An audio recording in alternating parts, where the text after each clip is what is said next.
So good morning guys, daming tao. Full na naman ng ating parking and ayun, dami ating walk-in clients. Parang weekend. Monday ngayon, 11 AM. Daming tao guys. So dami ating mga walk-in, mga nagpapacheck sa atin, PMS, and mga hindi galing sa atin yung units guys. Yung blue is Ford Fiesta, nagbabawas daw ng coolant. So check na lang din natin. Then yung red naman is kapag daw nag-aircon, maingay. So check na lang din natin, baka sa compressor. And itong silver na EcoSport is PMS lang, so change oil. And ayun, so PM. Mga hindi galing sa atin yung units guys, mga walk-in clients.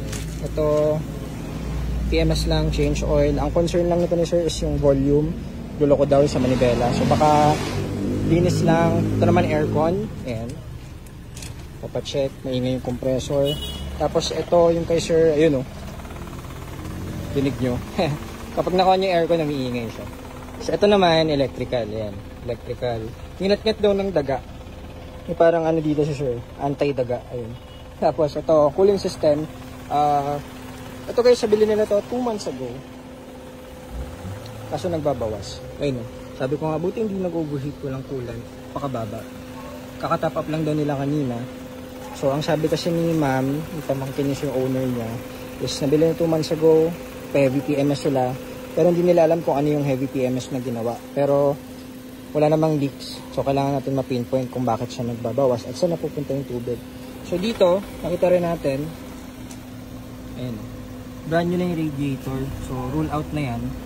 Wala din namang mga leaks. So, tingnan natin kung saan nagmumula yun para ma-check natin. 2 months ago pa lang, problem, hingin ko yung receipt kasi nga heavy PMS daw, kaso kailangan malaman kung ano yung mga ginawa para meron tayong reference guys, para hindi, alam na agad natin, ma-rule out na yung mga napalitan.